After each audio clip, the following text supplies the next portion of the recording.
আমি কি তোমাদের জানাবো না যে নামাজ, রোজা, সদাকার চেয়েও বেশি ফজিলতের একটা আমল আছে, সেটা কি আমি কি তোমাদের জানাবো না? সাহাবারা বললেন ক্বালু বালা ইয়া রাসূলুল্লাহ, হে আল্লাহর রাসূল অবশ্যই জানাবেন, অবশ্যই জানাবেন। কারণ নামাজের চেয়েও বেশি গুরুত্বপূর্ণ, সাদাকার চেয়েও বেশি গুরুত্বপূর্ণ, সিয়ামের চাইতেও বেশি গুরুত্বপূর্ণ আমল। সেটা কি? তখন রাসূল সাল্লাল্লাহু আলাইহি ওয়াসাল্লাম বললেন সেটা হচ্ছে ইসলাহু যাতিল বাইন, বিবাদমান দুই গ্রুপকে মিলিয়ে দেয়া ফজিলতপূর্ণ, বেশি গুরুত্বপূর্ণ। আমরা তো মনে করি শুধু নামাজ পড়লেই বোধহয় আমি অনেক সওয়াব পেলাম, রোজা রাখলেই সওয়াব পেলাম, শুধু জিকির করলে, সাদাকা করলেই সওয়াব পেলাম। কিন্তু রাসূল সাল্লাল্লাহু আলাইহি ওয়াসাল্লাম বলেন যে দুইজনের মধ্যে একটু মনোমালিন্য তুমি মিলিয়ে দাও, এটা এর চেয়েও বেশি সওয়াবের। আল্লাহু আকবার। বর্জনীয় এক নাম্বার, বিলম্বে ইফতার করবেন না কখনো। এক নাম্বার, দেরি করে ইফতার করা নিষিদ্ধ। ইহুদিরা দেরি করে ইফতার করে। লা ইয়াজালুন নাসু আলা খাইরিন মা আজ্জালুল ফিতরা। বিশ্বনবী বলেছেন এই উম্মত যতদিন আগে আগে ইফতার করবে, এই উম্মতের কপাল থেকে কল্যাণ কেউ ছিনিয়ে নিতে পারবে না। চিল্লায় বলেন ঠিক কি না? আজানের জন্য বসে থাকবেন না, সময় দেখবেন। স্থানীয় সময় যখন সূর্যাস্ত হওয়া মাত্রই বিসমিল্লাহ, খেজুর খেয়ে ফেলবো। পারবেন তো নাকি দেরি করবেন? দুই নাম্বার, রমাদানের পবিত্রতা বজায় রাখবো। কোনো তর্ক বিতর্ক অশ্লীলতায় আমরা জড়াবো না, ঝগড়া করবো না, সরাসরিও না, ফেসবুকেও না। করবেন?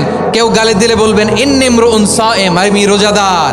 আল্লাহর হাবিব শিখিয়েছেন কেউ যদি তোমার গালি দেয়, কটু কথা বলে, অশ্লীল কথা বলে, রমজানে তুমিও বলতে পারবে না। তুমি বলতে পারবা ইন্নিমরুউন সায়েম, আমি রোজাদার। আজকে থেকে নিয়ত করেন রমজানে কেউ গালি দিলে আপনি একটা গালি দিবেন নাকি? কি বলবেন? রোজাদার, রমজানের পবিত্রতা আমি ভঙ্গ করতে পারবো না। অশ্লীল নাটক, সিনেমা আমরা দেখব না। যে রমজানে মিথ্যা কথা, মিথ্যা কাজ, মিথ্যা সাক্ষী ছাড়তে পারে নাই, তার না খেয়ে থাকা, উপবাস থাকা দিয়ে আল্লাহর কিছু যায় আসে না। এজন্য মিথ্যার সাথে আমাদের কোনো সম্পর্ক আছে? মিথ্যা বলবো না। 4 নাম্বার, অপচয় করব না। ইন্নাল মুবাযযিরিনা কানু ইখওয়ানা শায়াতিন ওয়া কানা শাইতানু লিরাব্বিহি কাফুরা। অপচয়কারী শয়তানের ভাই। আচ্ছা, যে শয়তানের ভাই ও নিজেও আরেকটা কি? শয়তান। যে শয়তানের ভাই ও নিজেও আরেকটা কি? অপচয় করব না। ইফতারি করতে যে আমরা অনেকে অপচয় করি, এগুলো করবেন আপনারা? না, অপচয় অপব্যয় করব না। 5 নাম্বারে, রিয়া, লোক দেখানো ইবাদত আমরা করব না। লোক দেখানোর জন্য নামাজ, রোজা, জিকির, তেলাওয়াত, দান, সদকা এগুলো করলে আল্লাহর দরবারে এগুলো কবুল হবে? বিশ্বনবী বলেন দাজ্জালের ফিতনার চেয়ে একটা বড় ফিতনার ভয় আমি করি, সেটা কি? আর রিয়া, শো অফ মেন্টালিটি, লোক দেখানো মানসিকতা। এটা থেকে আমরা বিরত থাকবো ইনশাআল্লাহ। 6 নাম্বার, অনেক গুরুত্বপূর্ণ, ব্যবসায়ী ভাইয়েরা, ব্যবসা করেন কারা কারা? হাত তুলে দেখান তো আমারে। মাশাআল্লাহ, হাত নামান। ব্যবসায়ী ভাইয়েরা, অনেক অসাধু ব্যবসায়ী আছে, রমজান আসলে নিত্য প্রয়োজনীয় পণ্যের মূল্য বৃদ্ধি করে দেয়। এরকম আছে না নাই? এগুলো করবেন না। মজুদদারি করবেন না। পণ্যের কৃত্রিম সংকট বাজারে করবেন না। আপনি লাখ টাকা কামায়া ভাবছেন যে রোজাদারদের কষ্ট দিয়ে ধনী হবেন, এমন রোগ আল্লাহ আপনারে দিবে, কোটি টাকা দিয়েও আপনি হাসপাতালের বিল পরিশোধ করার ক্ষমতা আপনার হবে না। বিশ্বাস হয়? কি সামনে রেখে? সামনে ইফতারি। বসে থাকে আমরা তৃষ্ণায়, সারাটা দিন ছাতি ফেটে যায়।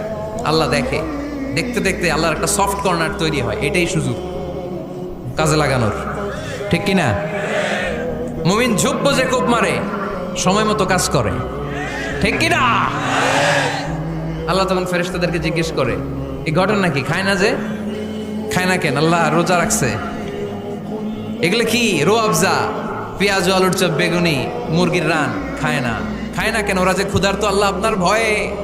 তাই কি চায়? আল্লাহ আপনার কাছে ক্ষমা চায়, ক্ষমা চায়। আল্লাহ রহমতের দরিয়ায় জোশ খেলে যায়।